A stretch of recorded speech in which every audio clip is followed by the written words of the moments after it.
Bonjour. I'm a little late getting this one out. This is the Take Ready to Accompany Wednesday, April 1st. But since we're now going to start talking about dates in French, I would say que ceci est l'enregistrement Take Ready pour accompagner les leçons sur le 1er avril. Le 1er avril.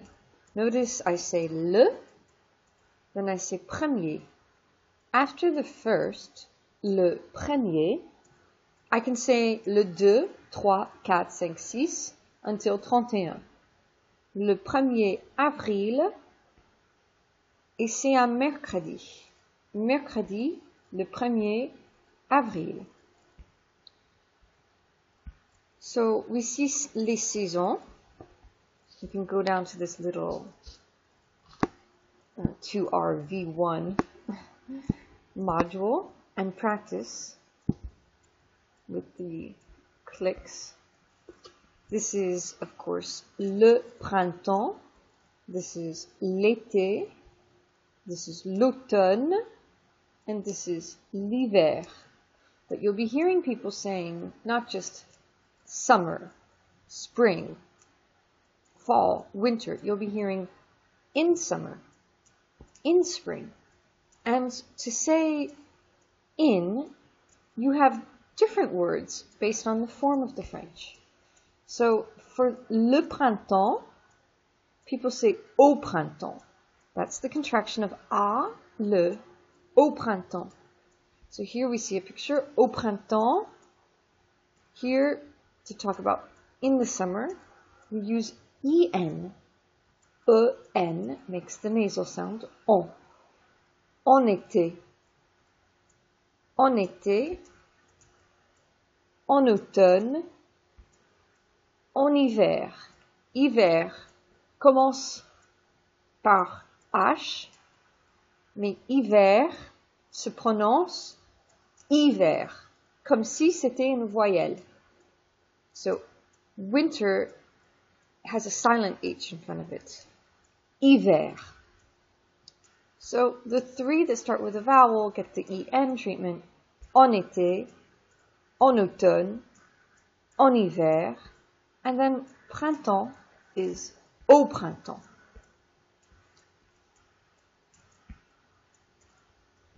And of course, the months of the year are pretty straightforward. Janvier, février, mars, avril, mai, juin, juillet, août. And then starting with September, it's just like in English, but you just change the ER to RE. Septembre, octobre, novembre, décembre.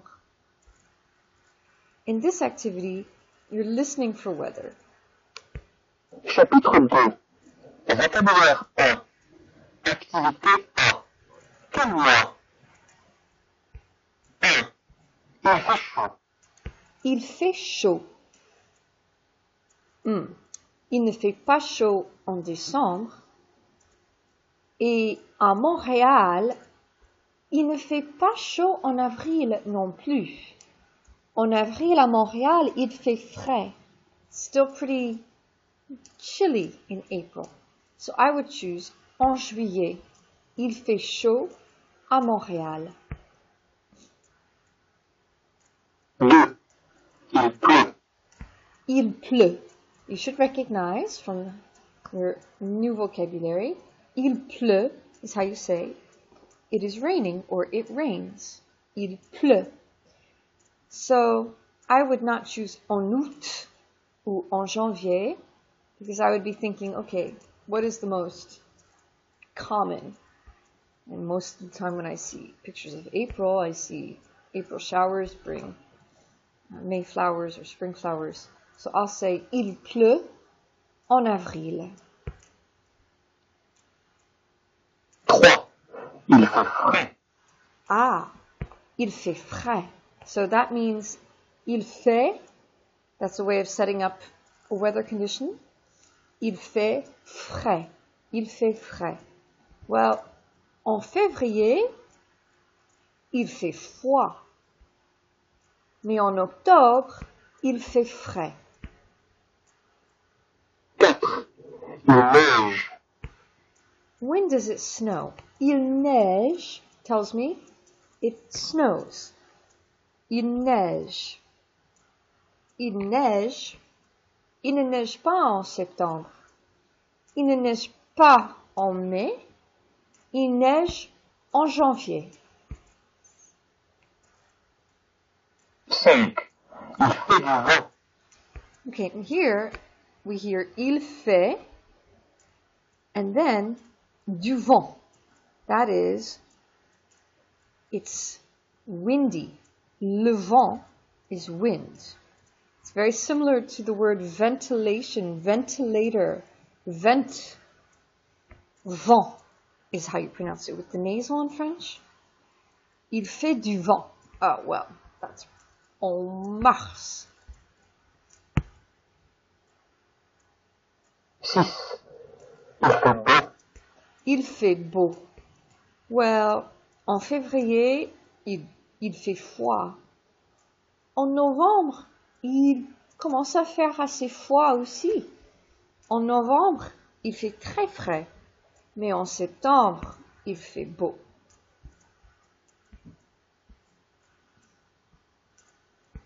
All of these activities are allowing you to use for the first time the stock expressions that are presented to you at the beginning of the vocabulary lesson of chapter 2. So here, quelle saison et quel temps is prompting you to say which season and what weather, which weather, quel temps. Remember, temps in this context means like temperatures, weather, doesn't mean time. So here the model shows me à New York, so it's using that correct accent grave. À New York, il pleut souvent au printemps et en été. So maybe à Chicago, il fait du vent, I would say en hiver et au printemps. À Paris, il neige, I would say parfois en hiver. Sometimes it doesn't snow in the winter. À Miami, il fait lourd, I would actually say toute l'année, all year. But you know, I think that maybe I can just say en été et en automne. À Los Angeles, okay, now I have to give the temperatures. En hiver, là, il fait beau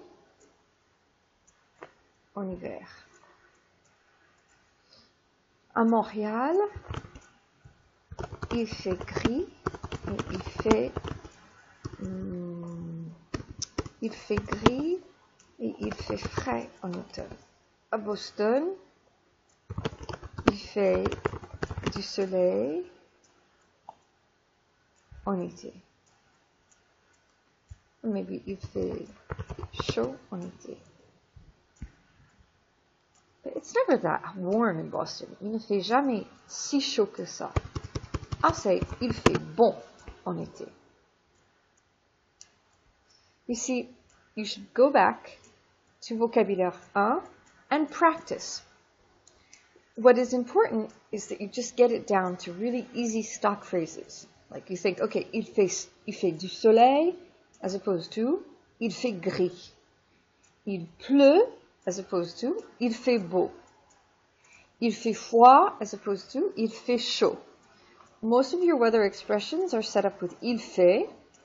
And then, of course, you have il y a as well when you're talking about il y a du vent or il y a du soleil. You could say for there is some wind or there is some sun, or il y a des nuages. Sometimes you can even switch into the verb être. Le temps est nuageux ou c'est nuageux. But for now, since it's a new structure, I would stick as close as I can to the use of il fait, and then you put in il fait du soleil, or it's sunny, il fait du vent, Il fait beau, il fait mauvais. And now you have two new expressions. It rains, il pleut. So maybe I'll say il pleut. And maybe I'll say for Montréal, il neige en automne. For it snows. La météo. Now in this one, you have to give the weather for this week. And I'd like to show you something. You can do weather.com, but instead of saying www, you do fr.weather.com, and you'll get the French forecast. You'll get little indices en français to help you. Okay. Voilà. Prévision pour Colombia. Alors, averse. You should recognize this from your lesson. Averse. So showers. Donc aujourd'hui, I could say il y a des averses, or I can say il pleut. Donc dans les 10 jours.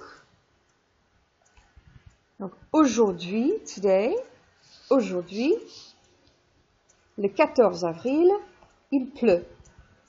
Demain, mercredi, il y a des nuages. Or I could say, il y a des éclaircies. Des éclaircies, it's partly sunny. Or to follow the book, il fait du soleil. And 21, il fait bon. Il fait beau. Avec quelques nuages. Jeudi, il fait bon. Il fait du soleil. Vendredi, since I read averse dans la matinée, alright, il pleut pendant la matinée, mais il fait chaud et gris pendant l'après-midi. Samedi, il fait beau et il fait du soleil. Dimanche, il fait un peu frais. C'est nuageux. Ou il y a des nuages. Lundi, il fait beau, mais il pleut, etc. You just develop your own working vocabulary. And of course, it's relative. Sometimes I'll say il fait bon, where you would maybe think, oh là là, il fait un peu frais.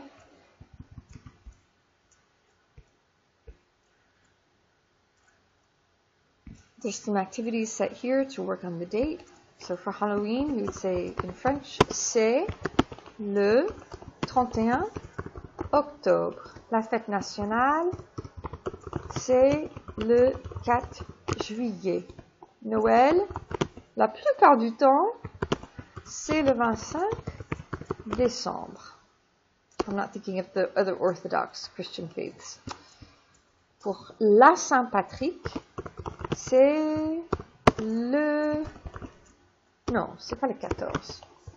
C'est le 17 mars.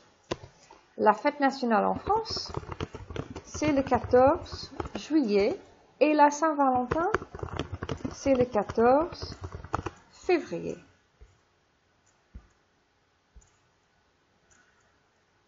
C'est quand votre anniversaire?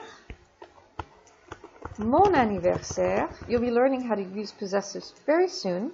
But for now, just write down mon anniversaire, c'est le 22 juin.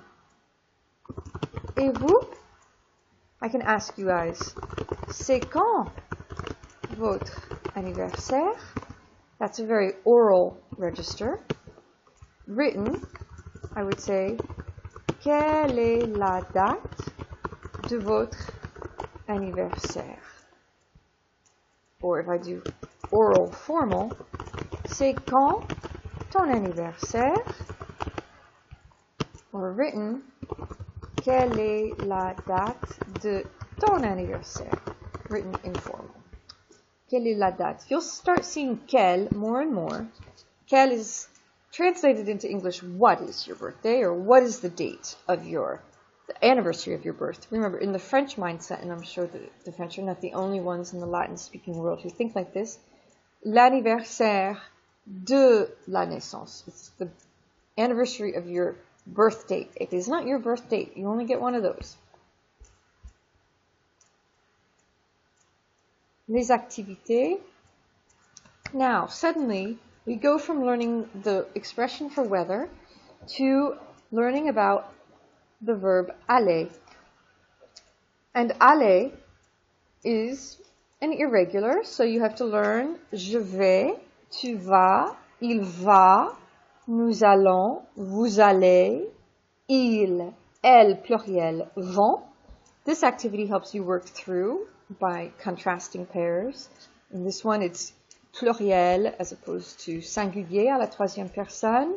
This is la première contre la deuxième personne. And this is the vous, vous allez, as opposed to nous, nous allons. But perhaps the most interesting part of this is what comes after aller. Aller is one of those verbs that needs something. It's a verb of movement, and it needs a preposition if you're going to add on to it. It doesn't ever have a direct object. So you need this preposition. And the first preposition you're going to learn with aller is a. Yes, that a, accent grave. A. Oh, where's my a? Voilà, a. But when you have a, for à Montréal, as we saw in the prior lesson, you don't do anything. And a, based on the context in English, actually can translate to in or at. But what if it's a and then plus le cours de sciences? Well, you do a contraction because the French don't like to see a le. C'est au cours de sciences. And if it's a plus la, then you leave it. There's no problem with that. À la bibliothèque. And then a plus L with a vowel stays as is as well. À l'école, à l'université, à l'appartement. And then, if it's a plus les, it becomes au. For example, au marché. Or actually, to talk about a flea market, the French will say le marché aux puces. Oh, if you go to many courses, many classes, au cours. So, these activities, où je vais, prompt you to decide whether it's à la salle de gymnastique or au café. Since you have à la, it forces you to choose salle de gymnastique. This little contraction business, it's a little detail, but it sets you as a scholar, as someone who has been trained academically, apart from someone who's just picking up the language and winging it by ear. And these are beautiful sentences. If I were you, I would actually write these out to learn how to use the verb aller to talk about going to a place and just getting the difference between saying le lundi, je vais à l'hôtel. Le samedi, je vais au campus. And I could say also, je vais au cours de français, as opposed to, je vais à l'université. Le week-end prochain, je vais à l'université. I am not going then to au café, because it doesn't say AU. Le mercredi, je vais au cours du soir. Mardi prochain, je vais à l'appartement de mon ami. Donc, je ne vais pas au cours de biologie. Après le cours aujourd'hui, je vais à la salle de gymnastique. Non, pas au café. Le jeudi, je vais, so the AU is telling me I can't say à l'université, but au cours de musique. So I go to my music class. Cet après-midi, je vais à well, I can't say l'école because it's à la bibliothèque. I have to choose the feminine that begins with a consonant. À la bibliothèque. Qu'est-ce qu'on va faire? Now, we're looking at aller, not as a verb telling us to go from one place to another, but a verb that also can fold into a complex or more compound sentence, not necessarily complex. It can be the first verb in a two-verb sentence that's taking us not to a place, but to the near future. So all I have to do to say, my professor is going to work, is say, va travailler. So what are my friends going to do? Aujourd'hui, mes amis vont, all my friends work. Mes amis vont travailler. Ma voisine va, qu'est-ce qu'elle va faire?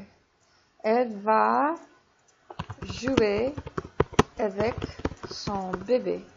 Les étudiants du cours de français et moi allons réviser les leçons de la module numéro 7.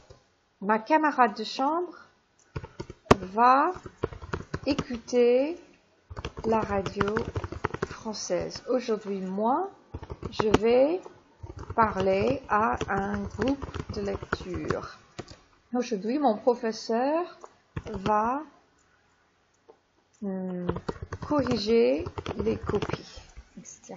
So all these sentences are sentences that are in the near future. That means that they are in the agenda and they're going to happen pretty soon. It's the near future. And there's a sense of immediacy in the near future.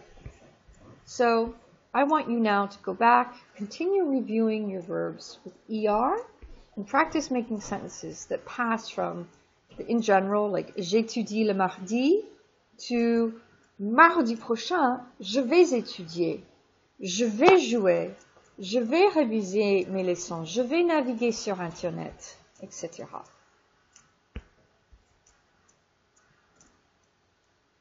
So have fun with boule de cristal, where you give predictions for these different people. Like, for example, Prince William and Prince Harry. What are they going to do? Prince William va être bientôt papa pour une deuxième fois. Mais est-ce que Prince Harry va trouver l'amour de sa vie? Ok, bon courage.